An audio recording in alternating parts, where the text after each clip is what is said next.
Welcome to Christchurch. Welcome to the CDC. Welcome to a new exciting new season, hopefully. Okay, the first thing, of course, to remember is the clothing we've packed in your orange bags for you today is based on where you're working in Antarctica and what particular job you're doing. And, of course, what we're going to do this afternoon is to get you to try your ECW gear on before we send you south tomorrow. Okay. They call it going to the ice.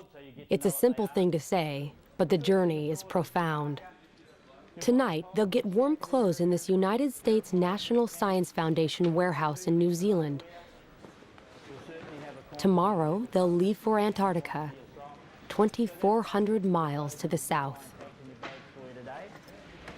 My name is Norbert Wu. I'm an underwater photographer. I've been going to the ice since 1997. Most people call me Norb. You better have two large ones. They're too tight. Turn them back and just get the pants. Okay. Just the boots. Yeah. Well known for Antarctic photography, Norb Wu and his team have been invited by the NSF's Antarctic program to take high-definition video cameras into some of the least accessible waters in the world. Norm apparently got a phone call this morning. My name is Christian McDonald. I've been to the ice 6 times. I'll be diving and helping Norb with logistics. How much weight? What are our weight actually. Okay. And at this stage it's 280 pounds, unfortunately, which means that we can only take so much gear. Okay. But it'll follow. It'll follow in the next flight. As soon as possible, yeah. So what's going on, Noel?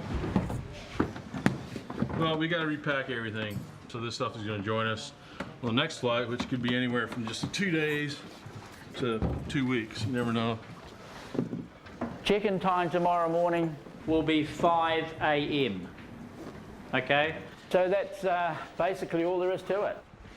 At first, it's like getting up early to go on an airliner to anywhere. Same standing around, same security hassles. Feels like going to Chicago. Hey Dale, can you do me a favor and hand me my parker? It's right on there. This is the second year I've gone to the ice with Norb. I'm Dale Stokes. I'm an oceanographer.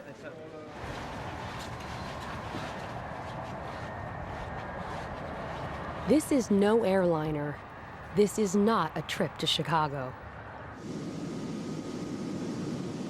It's so noisy in here you can't talk.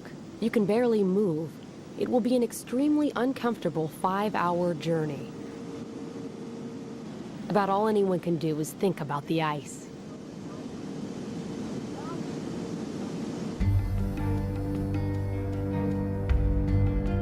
Antarctica is dominated by ice.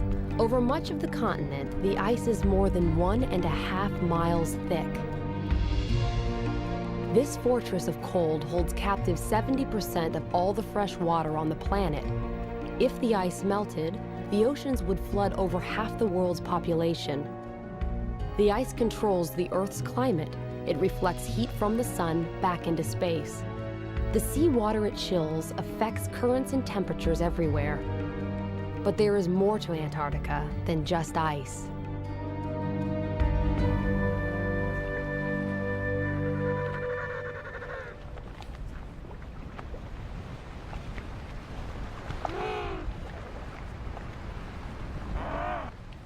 On the surface, Antarctica seems bleak with its endless cold and its flightless, awkward birds. But that's only on the surface. Norb, Christian, and Dale are going to the ice to get under it.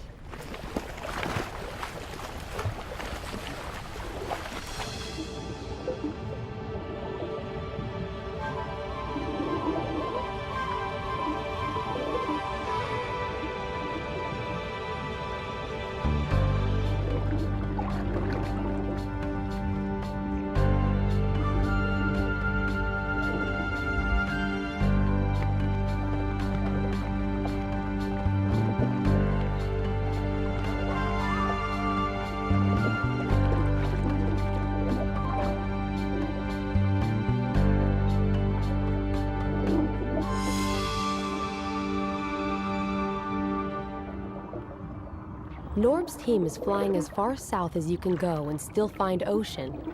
This is less than 900 miles from the South Pole. It's even too far south for most penguins. Out of 17 penguin species, only 2 live this close to the pole.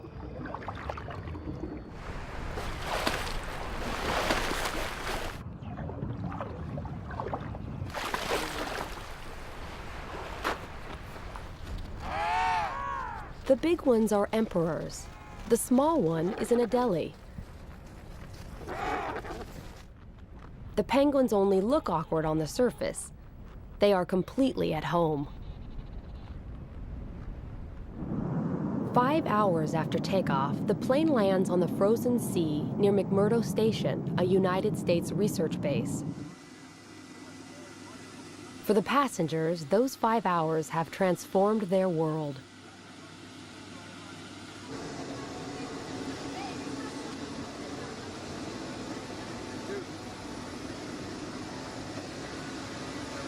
Thanks for flying with us.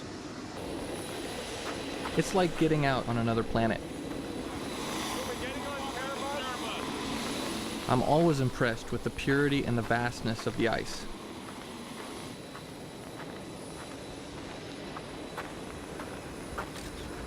The sea we want to explore is beneath our feet, locked away under 6 feet of ice. But first we have to learn to deal with the ice. This is Snowcraft 1.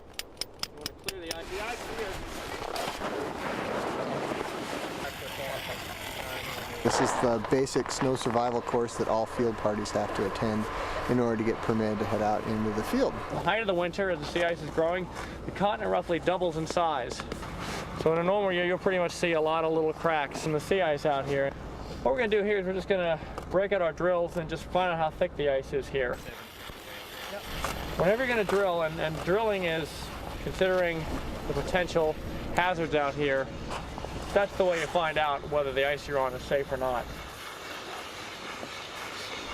It's known as Snowcraft 1, also collectively known as Happy Camper School, and sometimes known as Survival School. And I guess a lot of that depends on the weather and the disposition of the folks involved. But today it is definitely Happy Camper School.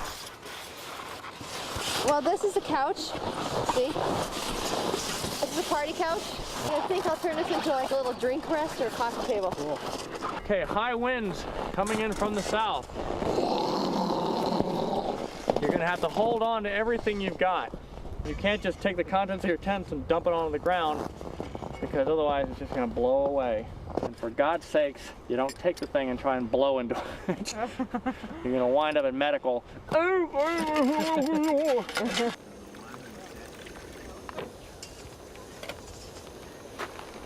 This is a classic Antarctic day out here. It's virtually dead calm, lots of sunshine, but the potential for it to change in the next 2 hours or less is pretty dramatic and pretty amazing. Intimidating, I think, is probably the best word for it.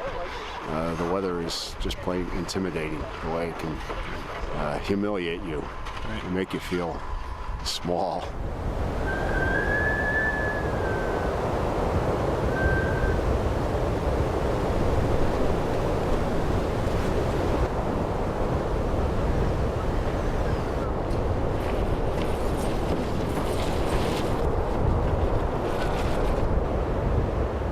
It's mid-October, springtime at McMurdo Station. If you have any trouble at all, you just call Mag Ops and tell them you have a dive accident. They'll page everyone. Hundreds of scientists and technicians are here, but most of them, like Norb's team, are inside, getting ready for the season's work. What transportation options will be best?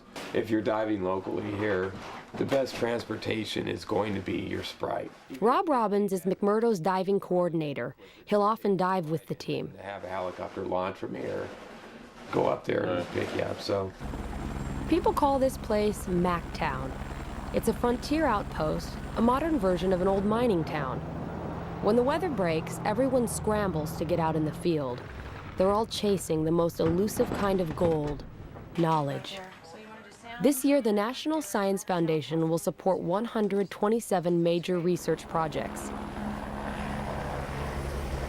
The projects cover everything from microscopic worms in the ground, to the movement of ice sheets, to the hole in the ozone, to the crystals made in the big volcano called Erebus, the dominant landmark here.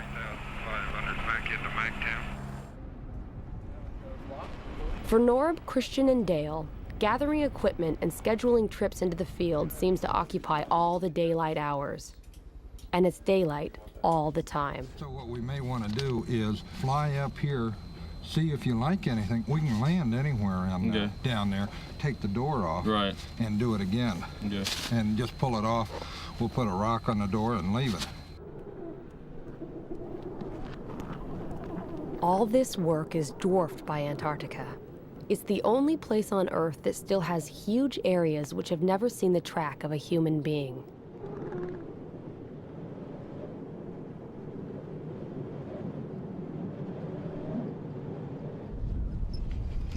I'm so ready to dive, I'll dig with a toothpick if I have to. But we still have to plan things out with Rob.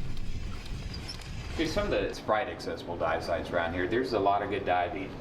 At Cape Armitage, it's fairly shallow. There's a shoal there. There's a lot of anchor ice. It's really pretty spectacular. Little Razorback, which is maybe an hour away or so, a lot of big pressure ridges there, so that's a good spot. Are we going to be able to cross them? You think the travel's going to be bad? The travel, I think, is going to be pretty good. There are some cracks. You're going to want to be careful, but it's fairly safe out there. I'd really like to film an iceberg underwater. I mean, that's kind of this thing, you know. There's an iceberg grounded up at Cape Barn, which could be spectacular, but it looks like it's quite a ways offshore. We'll have to see what it pans out to be. This ice is 6 feet thick.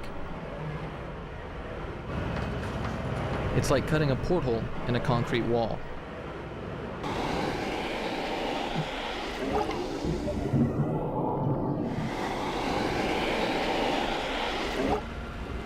But we can't just go jump in the hole.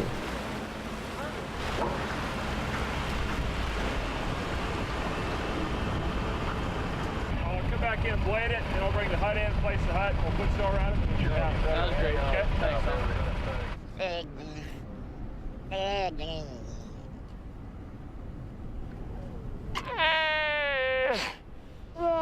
Waddell seals are at home on the ice.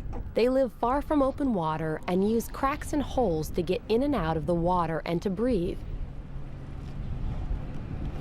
In October and November, the seals haul themselves out on the ice to give birth and raise pups.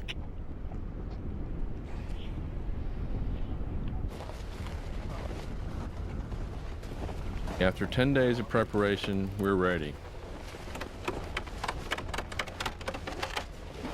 I admit it, I'm a wimpy diver. I hate boats, I get seasick. This is great. No waves. You just drive out on a frozen ocean in this big red thing, which is called a Sprite.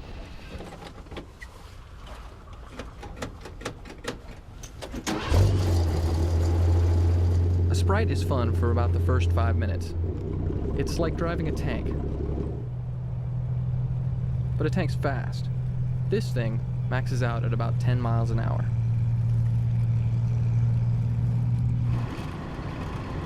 After 5 minutes, it's sheer unadulterated hell.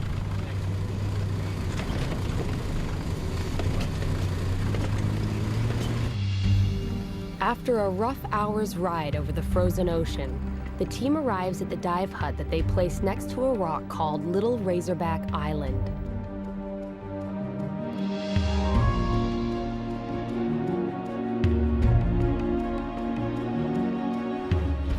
Dale will be first into the water. 3 layers of underwear and a dry suit. It still doesn't really keep you warm. But for me, it's worth it. There's no diving like this anywhere else in the world. The only thing exposed to the water is your lips. At first, they burn, but then they get completely numb, and it's okay.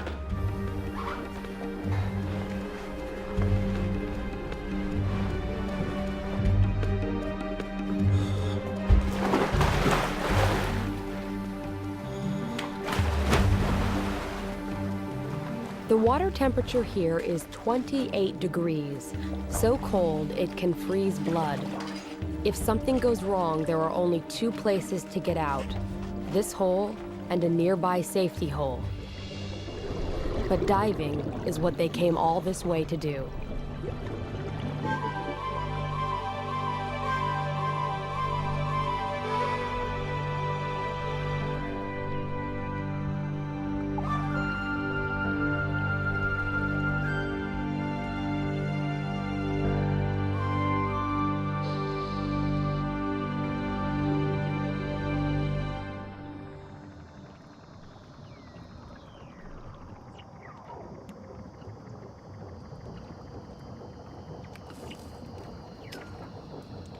The crystals on the bottom are called anchor ice. In shallow places like this, ice forms on almost anything the water touches, so it grows in kind of an ice garden.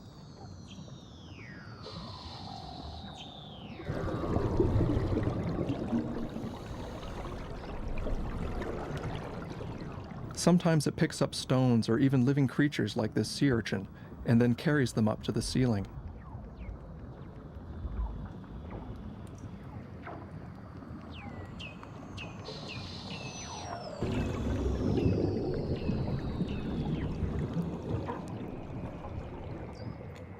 To me, these noises sound like alien radio signals in science fiction movies.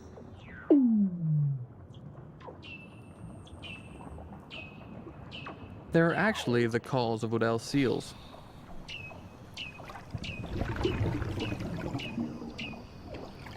The seals will go anywhere they can find a hole for air.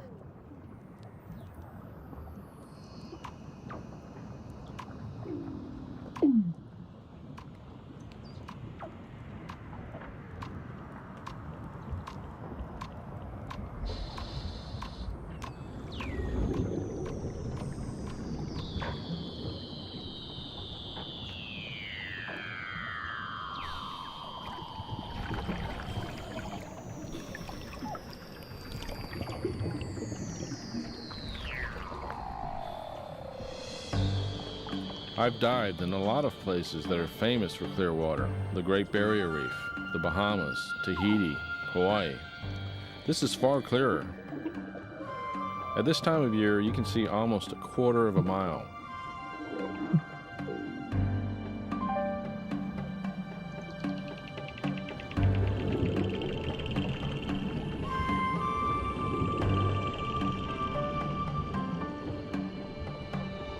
These strange things are called brine channels. Up on the surface, salt is concentrated in the frozen sea ice and makes brine, which is so salty that it stays liquid even when the surface ice cools it to extremely low temperatures. When this cold brine flows downward, it freezes the less salty seawater around it, making these tubes.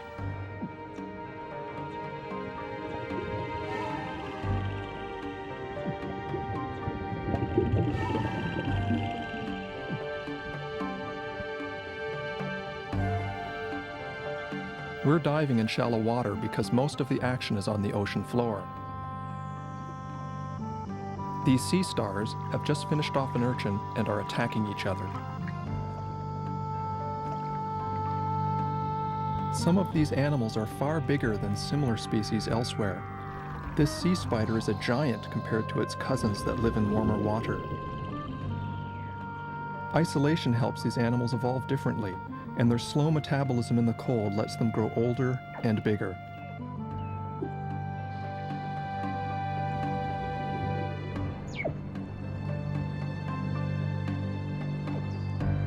Clear water is great for us, but hard on the life here. There's been no sunlight for 4 months, so nothing has been growing in the water. Everything is hungry. This anemone may look pretty, but it's a ravenous predator. The current has carried this jelly too close to the bottom. The anemone snagged it. Sometimes they can eat an entire jelly.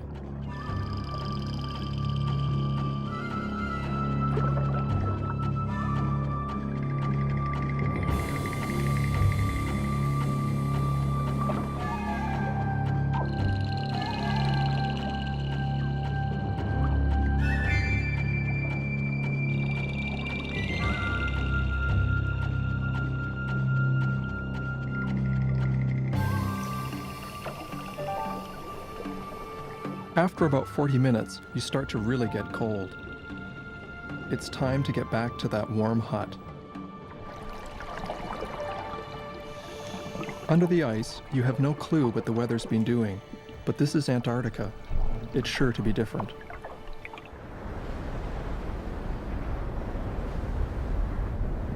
When you come out, you get oriented by looking for Mount Erebus. There it is, smoking away in the distance. Underwater, the body fights off cold by burning calories like a furnace. Cool, baby. Everyone is physically exhausted. Ceiling, very, very cool. But the whole blue room sensation is them dropping down out of the second tunnel and then looking up into the blue room. That's pretty vicious. That's the sensation right there. But other than being tired, they're exhilarated. I think it must be because you're coming out of that dark part, right? Yeah, exactly. Because otherwise, it'd just be like any. It's kind of spooky. Long way from the hole. It's kind of fun.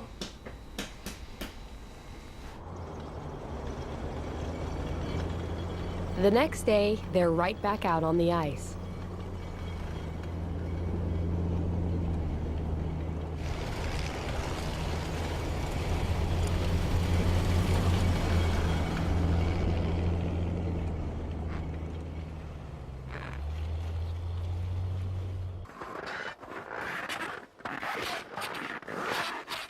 The team comes upon a hump in the snow that could be a lot more dangerous than it looks.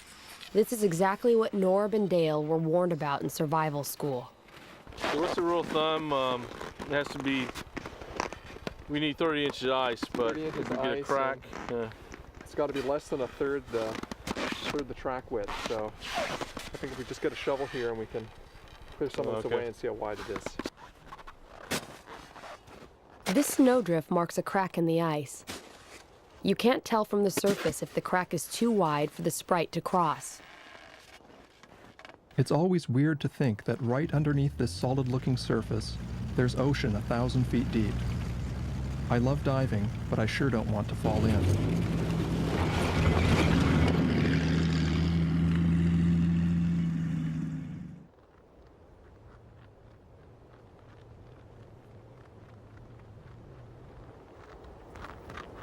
The penguins know how to get around better than the team. In fact, research has shown that their funny waddle is actually very efficient.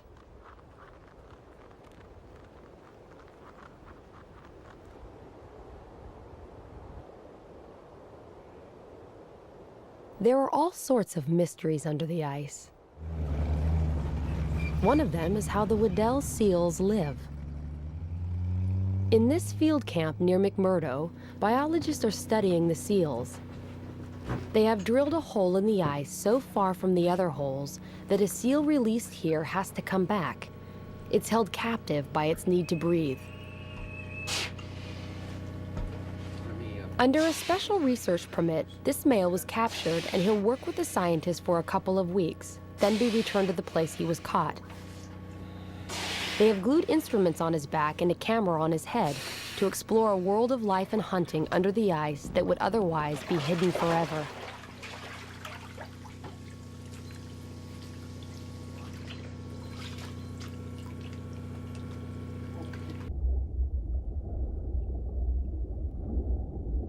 An observation chamber has been built under the ice near the hole.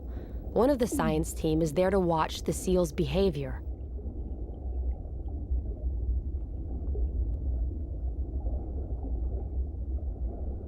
This seal, and others that have worn the equipment, have led to breakthroughs in the study of Weddells. The video the seal takes is a first. Here, with the camera pointed forward, is something divers and scientists had never seen before. The seal blows bubbles at the sea ice ceiling and flushes out its prey.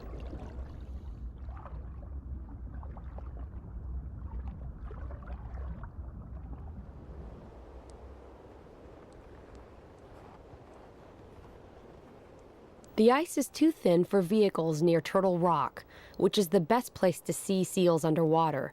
The team must hike with tanks, cameras, weight belts, and all.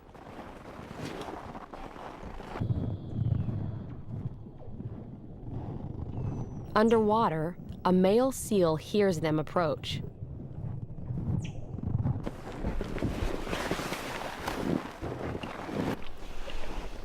He checks them out, but he has other things on his mind. There is a female in the neighborhood.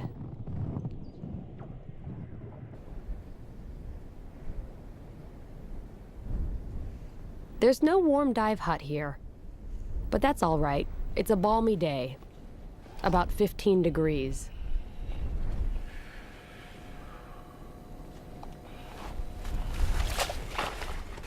Since the big drill can't get here, the team has to dive through a seal hole. The water's constantly refreezing, but keeping the hole open is one thing the divers can do more easily than the seals. Seals have to use their teeth.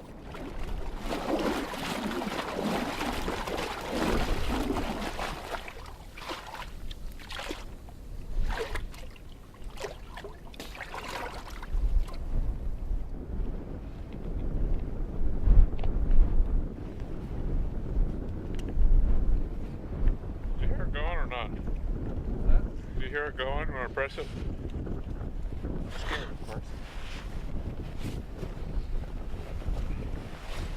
Making a lot of noise though. I got this other one anyway. Mike, let's try The details get you every time. I've had trouble with this hose before, so I want to be real sure it's working.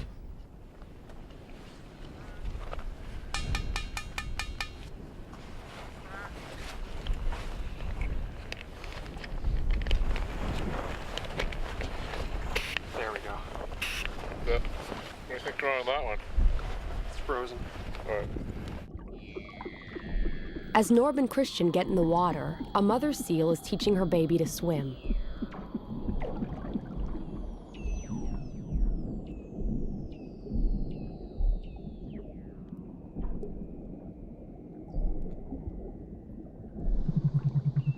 But she has other concerns too.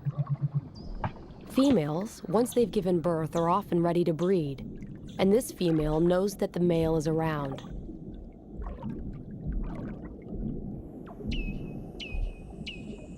Seals can dive as deep as 2,000 feet. They have been known to stay underwater for over an hour. But they don't get decompression sickness, the bends, which is a major hazard for divers. To prevent the bends, divers must be careful when ascending so nitrogen doesn't fizz out of their blood like bubbles in a soft drink.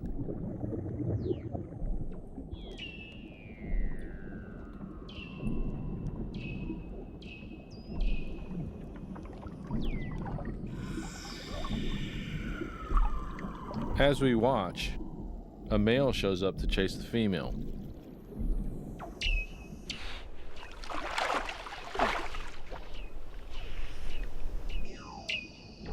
But she's not interested.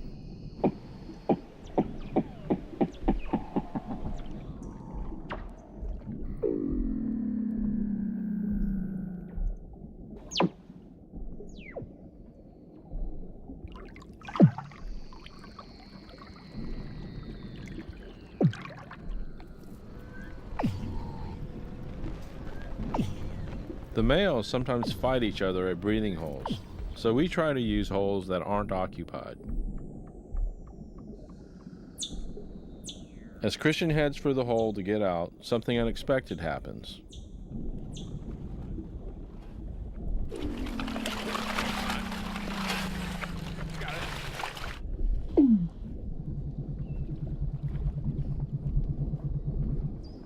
Oh!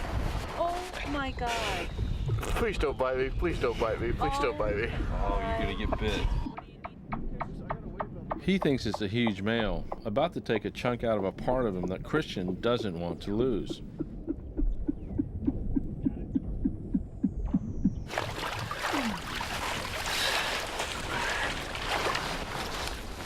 Like, whoa, somebody's goosing me.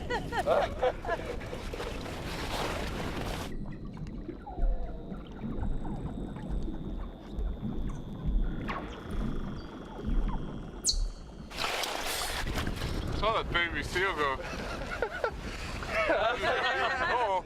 Like, don't bite me, don't bite me. That mom didn't care at all, man.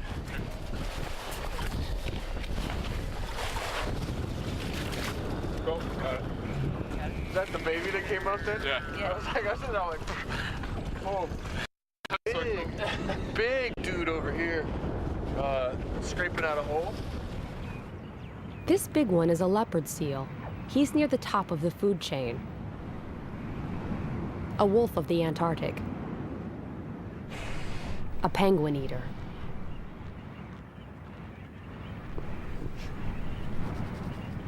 But out on the surface, he's about as agile as a slug, so the penguin is safe. For now.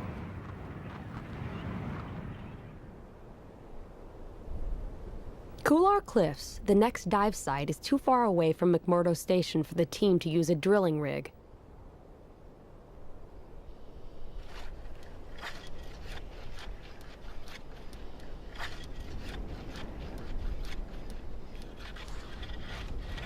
But Christian, Rob, and Dale use just about every portable tool known to man to get through the ice. Sorry. We have holes.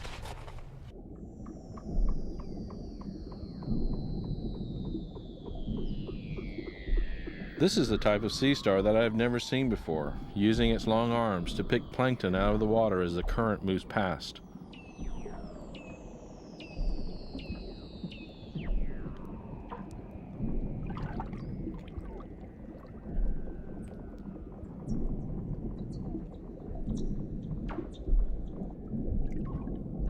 This crinoid, a relative of sea stars, is sort of fly casting for plankton. On the surface, Rob keeps the hole clear and has no idea that beneath him, Dale is having one of the most memorable dives of his life. He is witnessing the effects created when snow from these cliffs melts and sinks beneath the cracks in the rocks. Under the surface, the fresh water seeping back out from the rocks is frozen by the colder seawater. It looks like a frozen waterfall.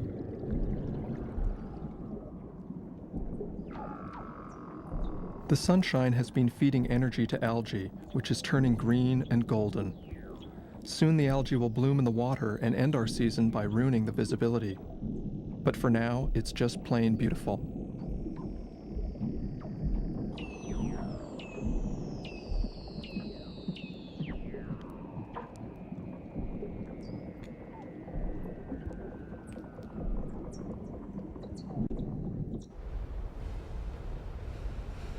On a slope below Mount Erebus, a glacier flows to the sea from the thick ice in the interior.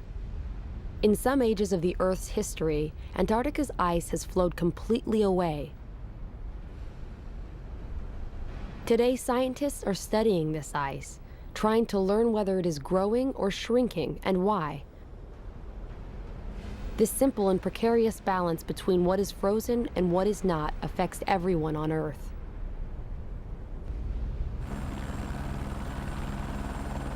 Norb's team has put a hut right where the glacier meets both rock and the sea. The glacier face goes hundreds of feet down into the water. Norb and Christian will dive right next to it.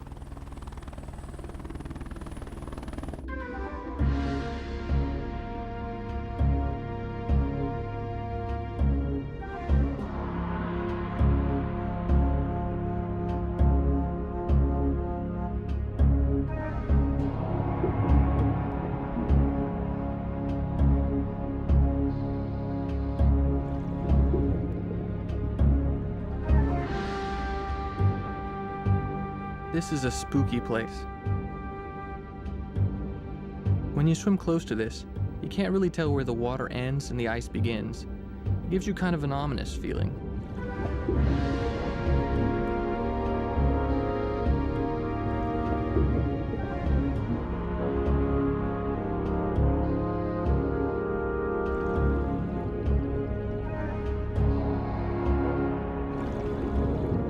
You see all this big ice, but fish live right next to it, no problem.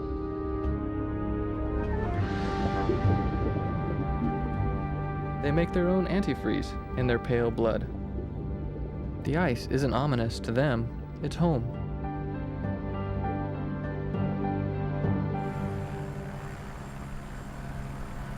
Every year, Antarctica sheds thousands of icebergs like flakes of its skin. Everyone knows that icebergs hide most of their mass underwater, which is why the team wants to shoot near one. But that, like everything else here, is going to be harder than they thought. Christian and Rob have been out for 2 days looking for bergs to explore. Their report is not good. Okay. Gotta go Cape Roberts. Well, Cape Roberts is pretty nice, but we weren't able to find any diveable icebergs. Oh, you kidding? No, actually, we tried quite a bit. We spent a couple days chainsawing holes and trying things out, but doesn't look too good. No, really? So you're saying, what, out of all those bergs over there, you don't think any one of them's diveable? I don't think any of them are diveable without drilling or blasting a hole. Most of the icebergs are packed tight by the sea ice. No cracks, no openings, no nothing. And a lot of snow drifted up around each of them. We did find one berg that had kind of calved off and collapsed. And as it collapsed, it broke the surrounding sea ice around it, which looked really good. It looked like there was some thin spots we can get in, and there was a seal or two around. God, we spent like 5 hours chainsawing this thing open enough so that we could get in. Turns out, not only was it really dark and murky and kind of freaky, but when it looked as if when the iceberg calved and it broke all the sea ice around it, it pushed all that broken sea ice underneath the surrounding sea ice. So as soon as you open up a hole, it could be plugged up by this broken piece of ice that's underneath the underneath. It's dangerous. So I kind of jumped in and went down about 8 or 10 feet, and all the ice started kind of shifting around around me, and so I came back up. Didn't like it. But the team is determined to dive an iceberg and find this berg frozen in the sea ice.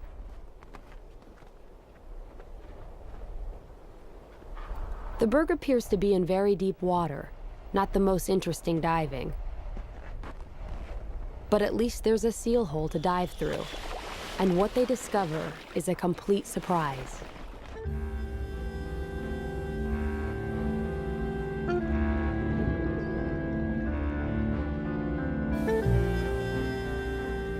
This is very cool. There's rock right under the berg. It's not in deep water after all. There's an underwater pinnacle here, and the berg crashed into it like a ship hitting a reef.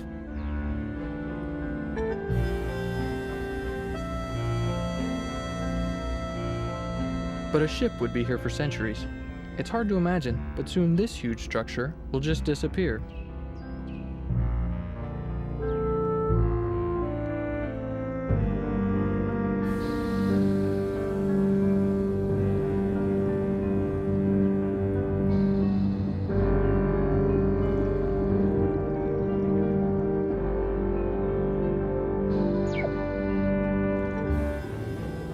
Bergs play a huge role in the Antarctic ecosystem. They crash into the bottom often, clearing big swaths on the seafloor for new life to colonize. Some scientists think this constant churning of the bottom is one of the reasons that life down here is so diverse.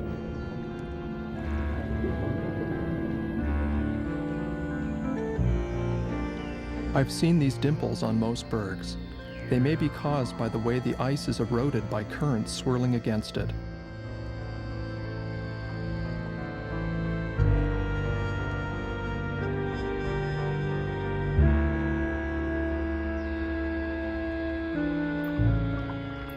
Young fish take refuge in the dimples. I guess when this berg melts, they'll just go find another one. It's not as if there's a shortage.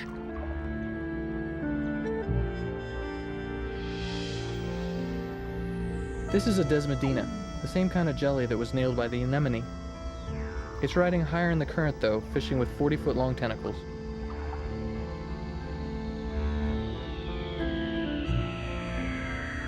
It has been another great dive, but this dive costs the team big time. Calling from McMurdo Station in Antarctica. I'm a physician, I'm a diver, and I have somebody here who's a professional diver who truly seems like he has decompression sickness. Diving down here. Dale is in trouble. He may have the bends. Diving heavily for a week. It's a sharp pain in my back, and I don't want to mess with it. If there's a bubble in there, you never know. You can be paralyzed for the rest of your life. Sometimes you just don't recover, and you can't dive ever again. Kind of a tough one. Now, we do have a chamber here, and the chamber is standing by. Might as well get in. Here we go. See ya. Imagine being told that you can no longer do something that has been a large part of your life since you were a child. 30 seconds for a descent to 60 feet. Dale has been placed in a hyperbaric chamber, an enclosure in which air pressure is first gradually increased and then gradually decreased. This shrinks the nitrogen bubbles in Dale's tissues and allows the extra nitrogen gas to safely diffuse out of his body.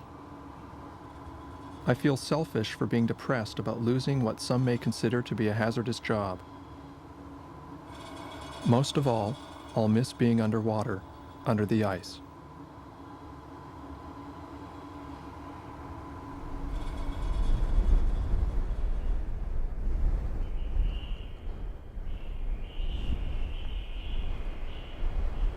Dale will help out on the surface as the team continues diving and filming. They fly to the strangest dive site on the schedule. It's near a region called the Dry Valleys, where wind keeps the rock scoured clear of ice. At the foot of these valleys is sea ice that is unusually thick and stable. Near the ice, the National Science Foundation has built a well-equipped field camp. Here, oceanographers are studying life that is remarkably similar to what lives thousands of feet down on the ocean floor, the largest and least known ecosystem on Earth.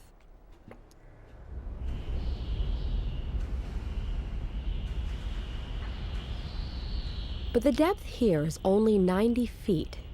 It's the ice, so thick it never breaks up, that makes this shallow world as dark and cold as the bed of the deep sea.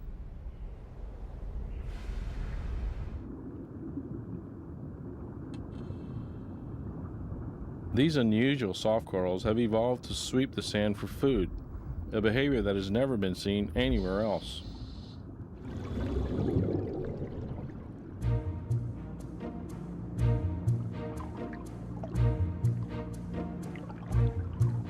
Among scallops, these brittle stars fight each other like stick warriors. The red ones eat the white ones, if they can catch them.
It's January. On the shore, water is cut loose by temperatures that flirt with a thaw. But summer ages quickly. The midnight sun sinks toward the first sunset of autumn, and there are new visitors to McMurdo Sound.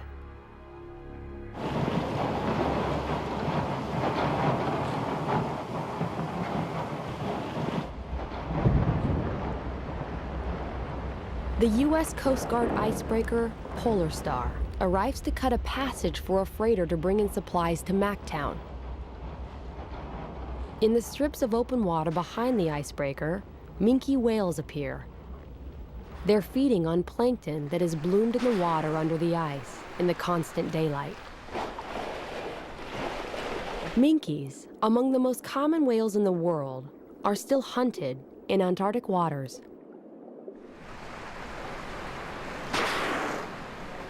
The sudden appearance of abundant food is good for them, but bad for diving.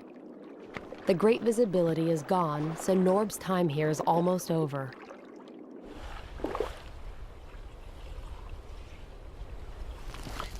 All around the coast of Antarctica, ice cracks and disintegrates. The expanse of sea ice has shrunk from its maximum of 7 million square miles to its minimum of only about 1 million. There are other visitors out there, but they're more elusive. For days, the team searches outside McMurdo, looking for the orcas that often haunt the ice edge. But day after day, the patches of water are empty. Then, in one breath, everything changes. The ice of the whole bay seems to be breaking up in front of our eyes, opening into long strips of water that are called leads.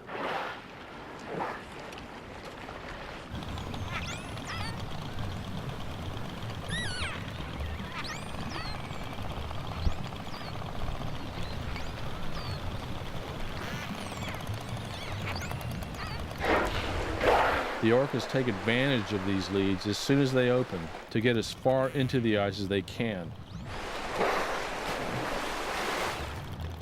They're hunting the giant Antarctic cod, a fish that can reach over 100 pounds and uses the ice edge as shelter.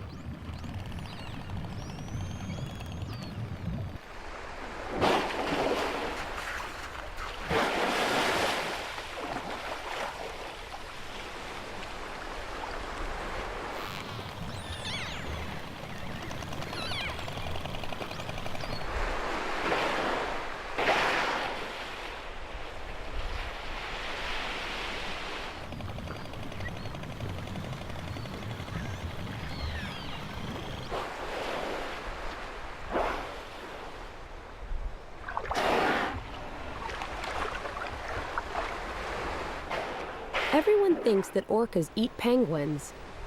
These Adelie penguins seem to think so too.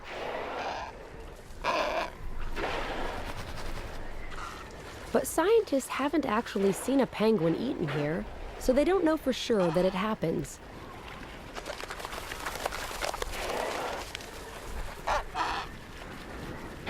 Still, when whales are around, penguins play it safe.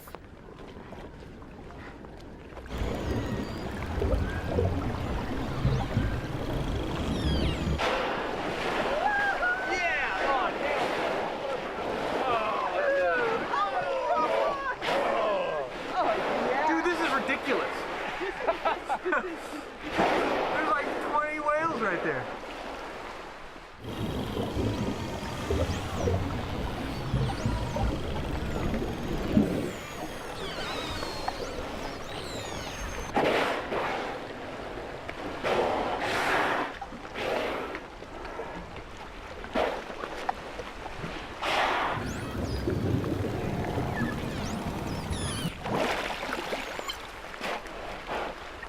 Orcas seem to watch us by doing what we call spy hopping, checking out the surface. They may also spy hop to look for new leads or to navigate back to open water.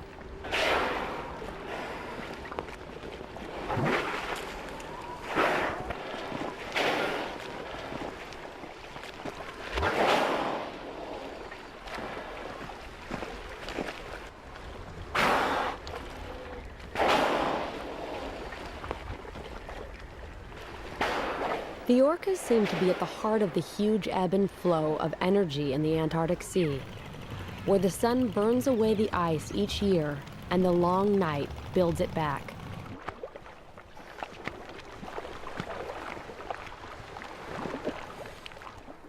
On our last day, Rob is filming me with his digital camera. And suddenly, something happens that reminds me that for all our study, we still know very little about life under the ice.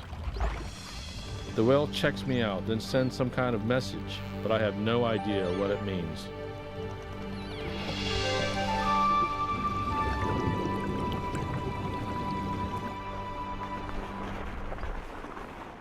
Months ago, Norb, Christian, and Dale said they were going to the ice. There is no casual term for leaving it.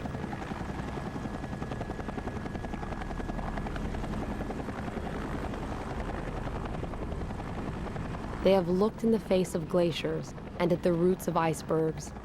They have glimpsed the life that has turned this hostile place into a home. But it's tough being on the ice, and at the end of all this work and cold, the team is happy to be heading home. Antarctica is the one continent where humans may forever be strangers.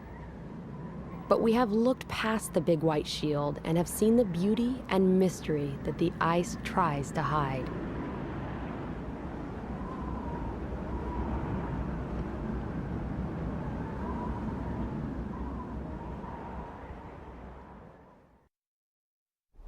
Under Antarctic Ice is available on VHS for $19.95 and DVD for $24.95 plus shipping. To order, call 1-800-336-1917 or write to the address on your screen. Oh my goodness, look who it is. Hi, honey.